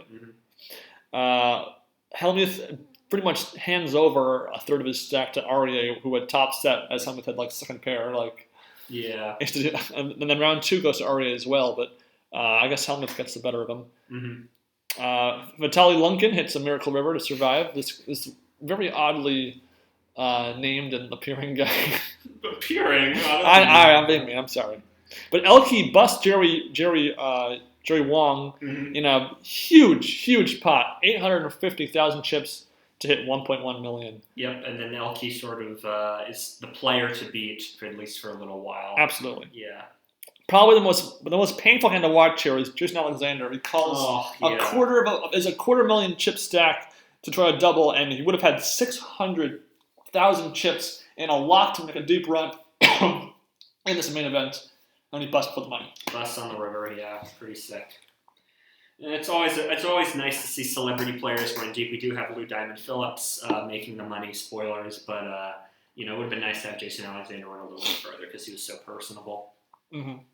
We do talk with Elke. He talks about it starting off in StarCraft, which again is one of those games that somehow oddly leads people from poker or from computer games to poker. It's very strange. It's that and Magic the Gathering are the two things that for some reason people just it's like a funnel right into poker, which is weird. Yeah. We do see another heads up of Norm Simmons with Phil Hemmeth in the dunk tank, which is pretty good. I like this one. That's pretty good too. Yeah, dunk tanks are funny though. Dunk tanks are great, yeah. They're pretty funny. So that's usually a lock for something fun. We do see also another low quality Deal Me In Hellmuth against Lederer in the 04 Tournament Champions, which is not watchable on Poker Go, by the way. So I'm kind of annoyed that they even would remind me of that fact. Yeah, sorry guys, can't cover that one for you. But basically, to summarize day 3, it's really the rise of Ivey and the rise of Elke. Yep. And then at our tables, unfortunately, we don't get to watch too much of it happening. We see enough. We see a little bit, yeah. We see enough of it. Yeah. So again, day 3, I think a bit better than day 2, but still pretty good stuff so far. Yeah, I like it overall. Yeah. Day 4 is finally the Phil Ivey show. Yep. With 789 players left, 648 slots. Episode 11 is the bubble episode. And when we first began this podcast, I was raving about how I love bubble episodes. This episode is why. Oh, this is the best bubble episode. There have been so many let down of episodes of the bubble. This one finally gives the bubble the attention and time and depth that it needs. Yeah, and it's nice because we have a player like Phil Ivey who has a lot of chips to begin the episode, is obviously a very skilled player, so we can see how players like him play the bubble, and it's really, really cool to see. Not to mention, we do get the couple of Hashem and Eastgate at table 2. Yep. Although it was really not all that memorable for table 2 in this episode, kind of a letdown though. But Ivey rules the world on table 1. He pretty much treats Perner as a ATM machine. Crazy. Which is ironic because Perner actually maintains a high chip stack the entirety of day 4. We just see him hand over hundreds and hundreds to Ivey, but we don't actually see Perner get those chips back from other players, ironically. Yeah, I mean, Ivey has quads. I mean, just crazy. Ivey makes quads, Perner pays up a full house, so lesser full house, obviously. We do see the wild card hand where Ivey plays against Perner. We do get one of the classic Lon and Norm comedic moments where when I cashed in my event, I saw this exact same board, 7 queen. You're playing Sunday. There's no board. That's just wait, nitpick me now. It's a pretty funny exchange. Yeah, Norm managed to cash in one WSOP event before this. He later cashed in a couple others. Yeah, he's been making a much better show of it in recent years. Yeah, in those sub events. Did he make a final table once? Yeah. Yeah, he almost. Did. If he had won the bracelet, we would have never heard the end of it. If only. So again, Ivey kind of accumulates a lot of chips. Begins his initial surge of chips. Obviously, he goes through many ups and downs. This is simply one of the ups. Right. We were discussing the bubble stuff. At one point on the bubble, with one player left, now this does count down over time. I would say the last third of the episode is hand for hand. Right. One left to money play. At one hand at table 1 though, Ivey with pocket 9s gets ace king suited to fold pretty flop, and none of course chimes in. The bubble is making everyone lose their minds. which the is guy true. folds ace king, admits that he folded ace king. Ivey goes, just now I had nines. I had Like it nines. was nothing. And Ivey never talks like that. Never says what his hand was. So it was bizarre, to say the least. Can we talk about Hairdo Gate? Oh my God, yes. So really, as much as I enjoyed watching Ivey, this episode's highlight is by far the outer tables antics. Hairdo Gate. So this guy wins an all-in. Kings against aces. Kings against aces. Wins on the river, doesn't he? Yeah. Wins on the river. He celebrates and he goes, "You deserve to lose for your haircuts." Well, no. First he says, "Do that for me one more time. You deserve that. Is that because of your haircuts?" And then Jack Ethel comes in saying, "Borderline excessive celebration," Right. Because he definitely kind of screamed. And again, that's a fair warning. But then the guy chimes in. He said, "I deserve that for my haircut." And they said, "Is that what was said?" I said, "I'm sorry. I'll not say that again. I'll not say that again." Sucking the chips. On a one-hand penalty for that. He gets a one-hand penalty for that comment, which I think is pretty funny. I think he deserved it. I mean, it's kind of a low thing to say. He didn't need to say it. Yeah, one-hand penalty. I mean, because the key is the guy didn't say a word. He lost a hand. He didn't say anything to the guy. He was just taking it in silence. Right. And he was. So I think it was. Absolutely, I agree with you. A villain, not villain situation. Yeah, just such a weird thing to happen right on the bubble. Other notable things: we have a woman hitting a one-outer to make quads after a set over set flop situation, and she screams, "Oh my God! I have one out!" Now she'll bust later, but nonetheless, that was pretty cool. Yep. So at minute 30 of the episode, that's when the hand-for-hand play begins, where every table plays one hand until someone busts. They play one hand, they wait, and a lot of short stacks are kind of hanging on, and we see the infamous Kia Hamadani with 3,000 chips, which is less than one big blind, trying to, the ante being 500, so he's losing a little bit by a little bit, and he cannot believe that hand for hand is ticking as long as it was, because normally hand for hand maybe lasts 1 to 3 hands. Yeah. And on the outer tables, we're seeing constant all-in player survive. Yeah. Which is always fun because that's the most tense hand of the tournament, really, until maybe the final table. Yeah, and during this hand-for-hand period when, players are getting knocked out, Kerry Katz busts a guy, and then Kevin Shaffold busts a guy, which I just think is interesting that we see both of those players pop up. Other players we see Elke being the chip leader of the whole tournament. Mm-hmm. We do see Lake, who was on the team Lake and Michelle on Amazing Race Season 9. Mm-hmm. And then we see the day one chip leader busting, ironically, which Trey Weber, which is, again, I always kind of find that kind of fun. I always love tracking the chip leaders in the early days and seeing where they go. Yes. A little bit less focus on that so far on 0-9, but Elke, of course, being one of them to look out for. Yep. And then, so ultimately, Kia Hamadani becomes the little boy, and again, some of the most funny, amusing fashion ever. Like I remember this hand from years ago. It was so memorable. So it's basically, he's all in with his ante. Obviously he's all in blind. One player makes a pre-flop raise, Hensel, and then with post flop was when everyone folded. Yes. Okay, but did they make a pre-flop raise? Yeah. So a guy with I'll say what's handling in a second.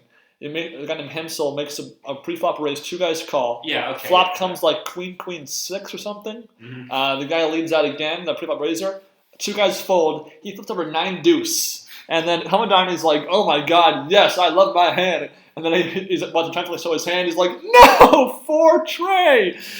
On a queen 6, then like jack 6 board. Something like that. And he has a better heart too, with the 9 of hearts to beat the 4 of hearts. So he's got 2 live cards, and then the turn card has a 9, so he's drawing dead.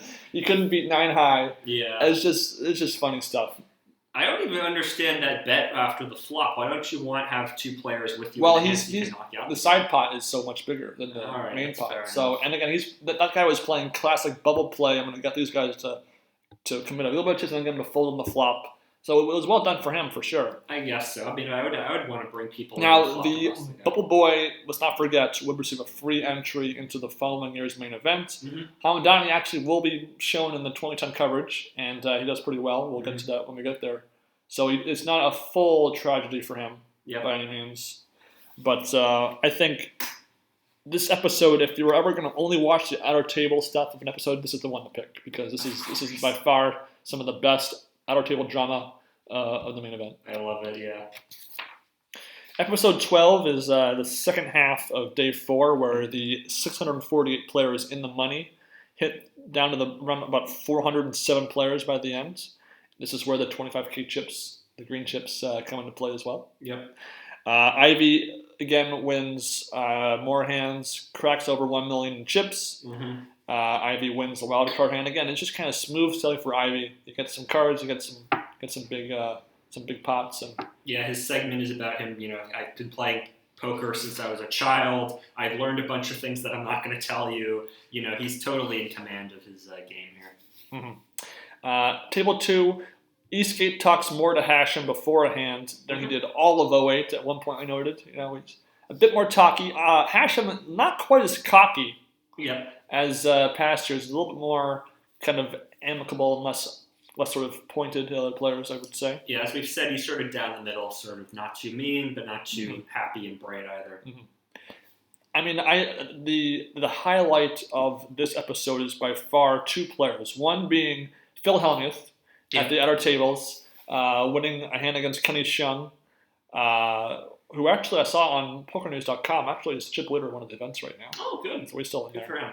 Hellmuth makes a bet. Xiang looks kind of gross, saying, "Smells like bull." And then Hellmuth says, "I'll tell you what. I'll give you 3 guesses. If you get it right, I'll tell you." Which is great. We do see the new chip leader surpassing Elke in this episode, Matt Affleck, who will be the topic of much discussion going forward for sure. Deep exhale from Sam right there. We'll get to him. Just heartbreaking. Yes. Phil Hellmuth, again, we see him in 3 hands in total. Hand number 2 against this guy Marshaki. Mm-hmm. Hellmuth makes the epic rant. He flopped Jack for the live one, which I interpreted as, since the guy made trip jacks of ace jack, I think Hellmuth must have ace queen, ace king, or ace ace, because that's the only hands that you could have that make sense for that comment. Yeah. But if he had ace king or ace queen, what are you doing calling a big bet on the river like that? And if you have aces, okay, fine. But then, I don't know, it just seems like you played the hand kind of oddly then. Yeah, of course. Marla Schwartz is the captain of being overly nervous in this episode. And 3 different hands. She'll scream out all the outs, 10, ace, king, and it's pretty funny. I will give her that. I'm surprised she didn't get a penalty for all the screaming. I think it's because she's a woman. They didn't want to penalize women for being there. You should say a bunch of women do win in this episode. It's not just her. Yes. We have reached the point in the coverage where they are mentioning how many women remain in the field. Yep. So that's kind of where we're at this point. Kara Scott, who was one of the last few in 08, still alive in this tournament at this point. Yep, not Kara Scott Chad. Not Kara Scott Chad, very true. So awkward. Very true. Hellmuth busts with pocket aces in very, very, very dramatic fashion. It's pretty funny. Oh, it's so good. Hellmuth does not re-raise pre-flop, and on a Jack 10-5 flop, Jack 10 and 9-8 both beat him on the turn river, and Hellmuth goes out. I thought it was like 439th place or something like that. Something like that. So again, back-to-back deep runs for the Phil. He's only made 1 cash in the main since 09 in the American main event. Yeah. So it's important for his main event track record for sure. Yeah, he's just lingering at the table after. These guys are the worst players in history. I mean, it's good stuff for sure, that part. I would say, honestly, though, take away, again, the at our table stuff. It's a pretty big episode. Yeah. We do see Justin Henry, and kid actor of Dustin Hoffman in a movie. I forget the name of it. It was about divorce, though. Yeah, Kramer versus Kramer. Kramer versus Kramer, he was yes. the youngest Oscar nominee of all time. Hasn't really had a great career since, though. He's on a great web series called On Cinema at the Cinema. He does a really hilarious bit on that one. But beside that, he makes a deep run. Seems like a decent guy. Mm-hmm. Yeah. And oddly enough, we get another segment where once again we see Tadeo Negreanu discussing a hand from his day 105 nightmare, which again, we have now multiple episodes discussing the same day events. I mean, it's an odd choice. It is a weird choice, isn't it? Yeah. Yeah. Anyway, so again, the episode definitely a letdown from the bubble episode, but that's kind of to be expected. Ivey wins and dominates the table in not particularly entertaining fashion, just kind of generic winning hands. Yeah, a couple nice Norm lines, like, Norm mentions that Ivey should hire someone to shake hands after he busts all these players. I agree. Yeah, but again, Ivey's not the most personable person, so we don't get much. And then I think our final episode we'll be discussing here is episode 13, Day 5, Part 1, with 407 players left. Kind of the halfway point, as they say, to the November 9, and the halfway point for our podcast here. Yeah. We get Elke, Jeff Shulman, Andy Black at our feature table. Table 2, Prahlad Freeman, Lucky Chewy, and Vitaly Lunkin. Yeah. Nice So for once, we kind of got a trio of players at both tables. Normally it's maybe 1 or 2, and then maybe 3 on table 2. So a little bit different of a dynamic for sure. But Jeff Shulman, known for his connections to Poker Player magazine. Yeah. His dad, Barry Shulman, who would win the 2009 WSOP main event Europe against Nagano Heads Up. Pretty crazy. Andy Black, we know, of course, from 2005 main event, 5th place, and Elke being the chip leader at one point early in the on day 4. Yeah, we should mention Jeff Shulman also made the final table. Was it 2000 and got 7th? That's right. Yep. So. Yeah. And ironically, I always say 7th place is kind of like the pro bust out. That's true. Favorite of the table number to go out on. That's true. It always seems to be 7th place. That's funny. So Elke loses of aces. That's kind of against Kings pre-flop. We see probably the most pointless wild card hand so far. Yeah. Balmager and Andy Black, who goes all in pre-flop with ace queen against king check. I just think it's a waste of the wild card hand. Yeah, me too. I thought they wanted to show one hand where Black won, but this episode is really the downfall of Andy Black. He didn't have a ton of chips to start the day off, but he goes out. Shulman kind of steals a few pots here and there, plays pretty well. Yeah, we see some of his skill. But Andy Black calls off an all-in with pocket 4s on like a 3 overcard board on the river. I mean, it's just embarrassing. Yeah, and he even acknowledges that it was a blow-up. I don't even get it. Yeah, I mean, at least he made a cash. I mean, it's not like he, would blow it up too and didn't profit from the tournament, but it was pretty bad. Yeah, it's bad. Elke mostly trends down, Shulman trends up, Black turns down and out. Yeah. Vitaly Lunkin does the infamous, I'm going to toss a coin, and if it's heads, I'm going to call it, tells him to fold bit, which we'll see again in the future. I love it. We do see Vitaly Lunkin losing with aces against 5 deuce against Mr. Swindler, who kind of swindled him. Yeah. To be fair, it was a flop, coin toss on the flop again for him. Yeah. Of a flush draw against 2 pair. Prahlad and Lucky Chewy don't make a huge impression, but they're both still. Lucky Chewy this is kind of, I think it was 21, so this is kind of his first big poker TV thing. He's been a pretty prominent player going forward. Yeah, and Andrew Lichtenberger also pops up here. Pretty young guy at the time, but he, plays a little bit. At our tables, again, with 7 females left, we lose Schwartz, who was the one who was overly nervous in 3 different hands in episode 12. Yeah, Norm has a nice line. Who's going to shout all the odds for us now? Kara Scott still alive, impressively. Yep. The Bilzerian brothers being table neighbors. I mean, it's unbelievable. With 400 players or something like that, you're going to have brothers like that, which I think only topped by the 2011 Doc Sands couple table neighboring in a couple of years from now. Yep, and we do get a segment from Adam Bilzerian talking about renouncing his American citizenship. It's a pretty interesting kind of thing to have a segment about, though. It is interesting, yeah. I mean, I don't really like the Bilzerians. I mean, he's a guy of much controversy, but again, that just talking about renouncing citizenship, that's something you don't hear about really ever. So to hear it in a poker episode is pretty unique. And to hear that he also regrets it. I think he renounced his citizenship again, and he's now a citizen of some other country. Okay. They're weirdos. I don't like this. We do see Danny Harrington discussing his neck brace.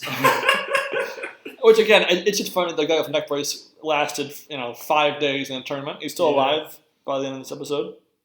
We do see Antonio Esfandiari and his brother, who spells his last name differently because Antonio changed the name from a Y to an I, which I did not know. I actually like the I better. Me too. I know. I kind of understand. And Esfandiari, he will be a main character going forward for sure. But this was his first main event camera time. Right. Yeah. I should say in the American main event, he was obviously the point of a Hellmuth Esfandiari dust up in 09 in Europe. Yes. But that's a separate matter. We do see Jeff Shulman discussing his connection to the Poker Player magazine, of course. And he doesn't have a beard in that segment, which is just so weird to see. It's a poker beard.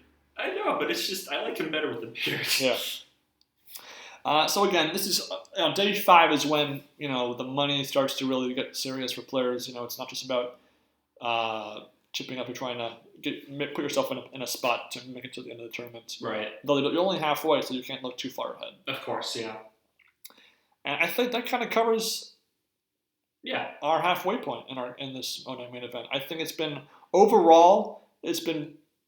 pretty good. Yeah, I'm with you. I would say, middle of the hierarchy of as far as our informal rankings of each year's main event. Yeah, I mean, I have to watch the rest of the season, but I mean, it is thus far we've only seen 3 of the 9 November Niners.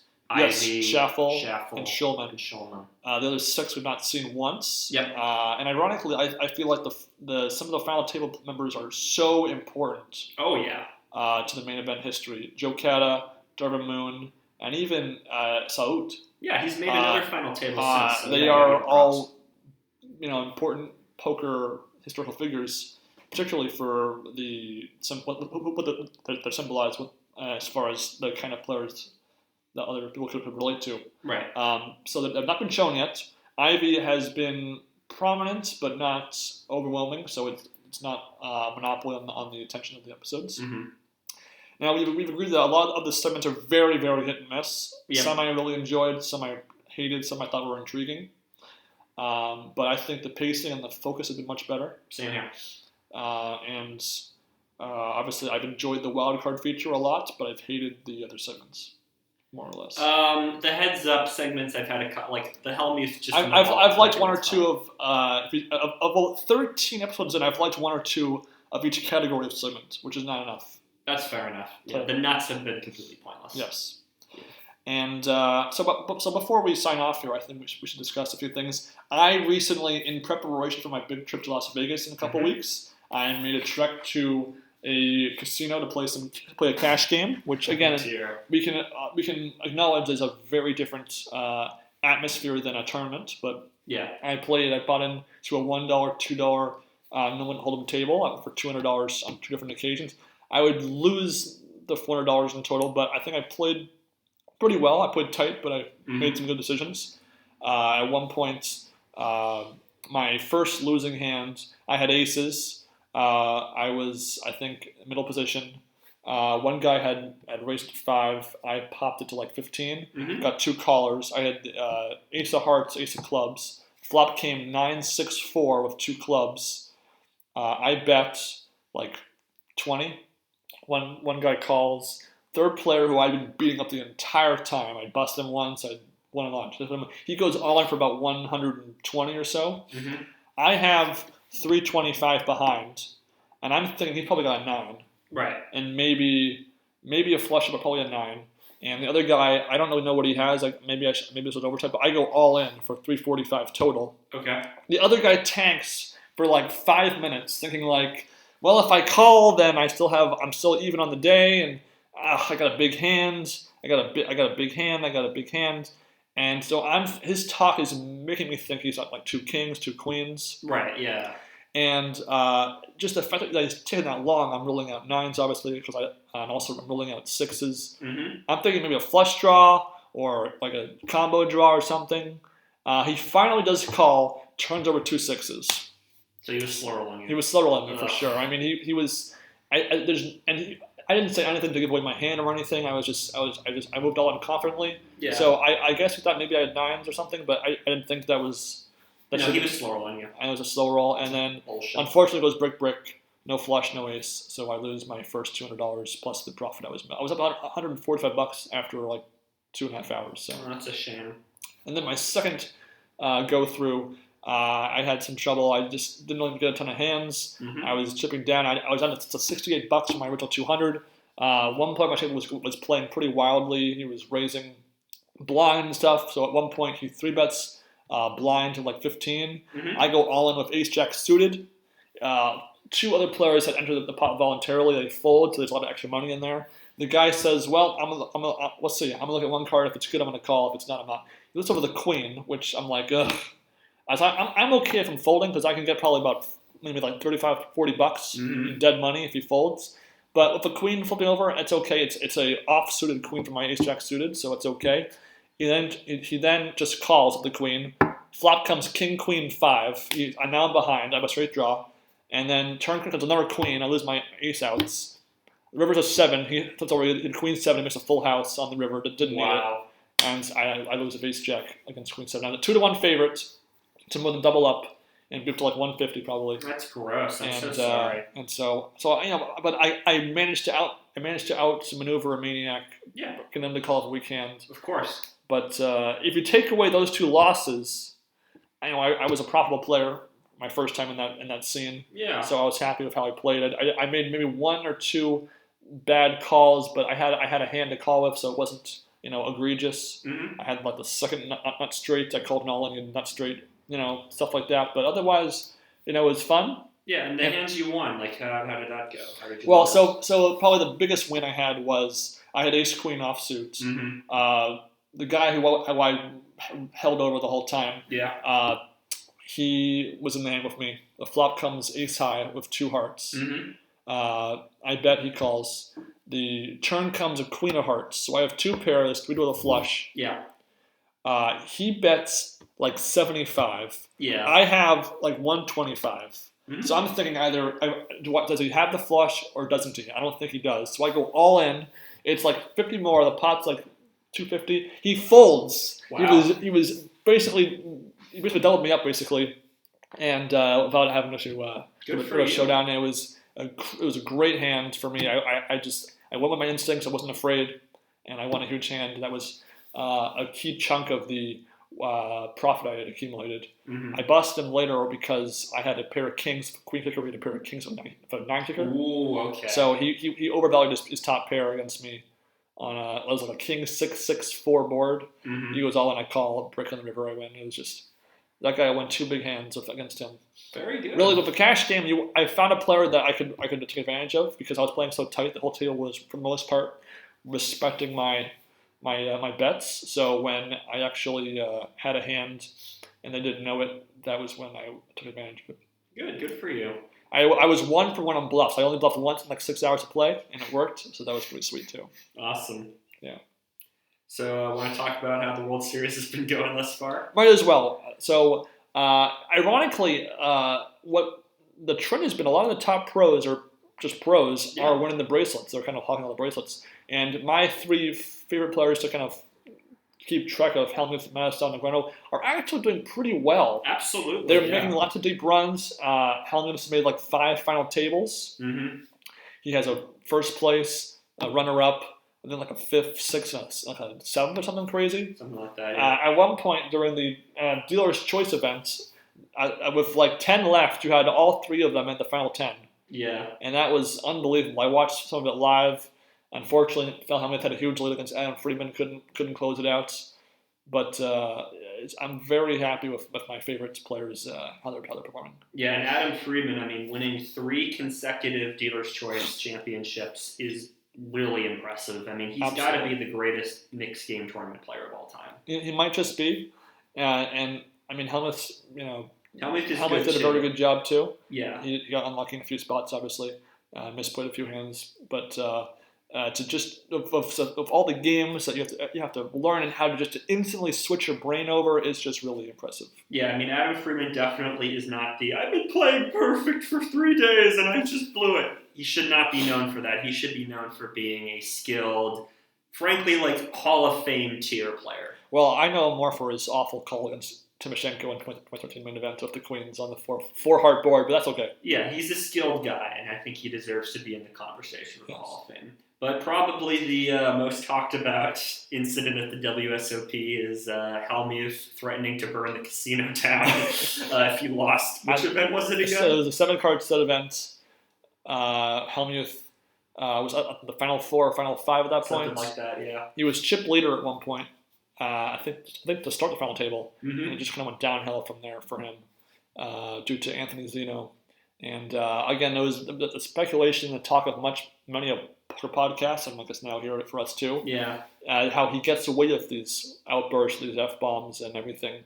And I agree with that, but it's so entertaining, and I don't think the players at the table really mind all that much. Mm-hmm. I think if you're at the table and you're winning against Phil and he's upset, you're kind of enjoying it still. So I don't see it as this awful, like transparently, obviously awful thing. Mm-hmm.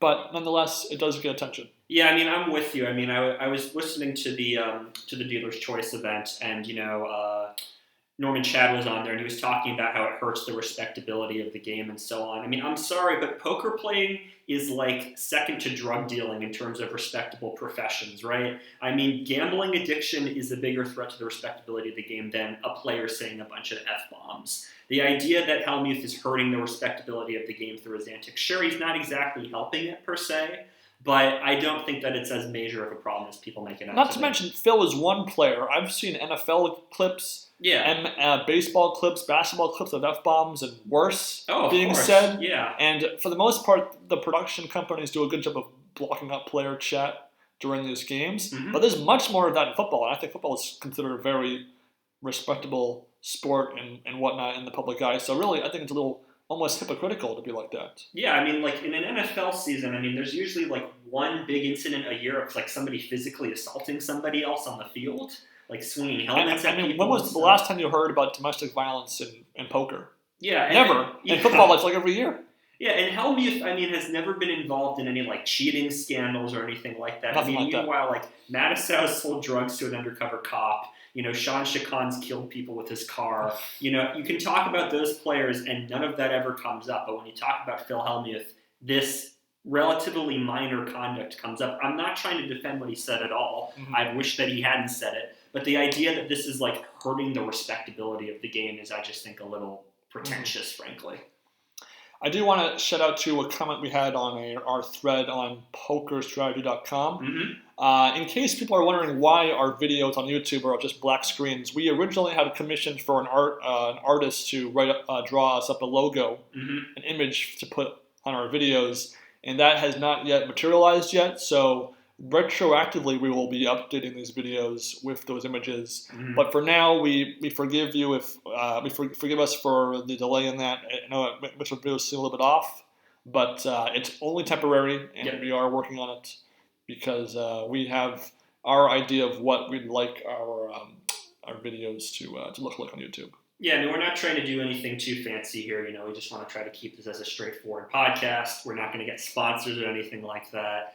But yeah, I mean, if you have any sort of suggestions of any features that you want on the podcast, any subjects you'd like us to talk about, we'd always like to hear those. We're always confident to give, shout outs to viewers who, see us in a poker room or something, want to talk to us. And I'll be in Vegas in 2 weeks. Mm-hmm. I'll be there railing my close friend Adam for the main event, among other poker games. So obviously I will be drooling over the chance to see all my favorite players in action, mm-hmm. both obscure and top pros, that I know from my extensive poker television viewing. When exactly will you be in Vegas? I'm flying in November 6th, mm-hmm. and my friend is playing in the main event on day 1D, November 7th. Mm-hmm. And so I'll be there for that sort of Saturday, Sunday, Monday, Tuesday, Wednesday, and maybe Thursday, Friday, depending on how he does in the main event. So I'll be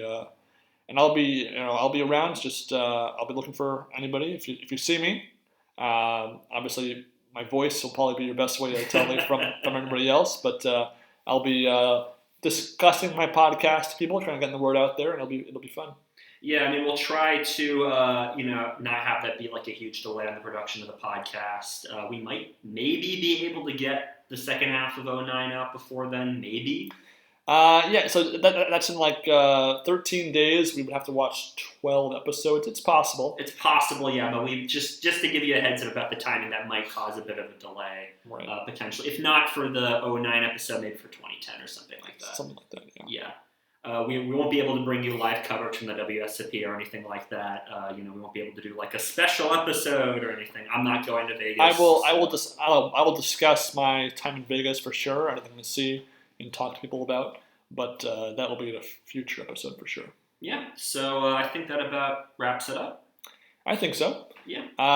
Again, kind of a new, different kind of episode here. I know we spent some time talking about non-main event stuff, but I think it's important to I'm acknowledge happy to do this more of that. is technically poker season. Yeah, of so course. It's definitely fair. And I'm looking forward to seeing how, if the second half of 09 can elevate itself above the first half. I think it's very possible. Yeah, I think often we see the main events as they go on get more entertaining.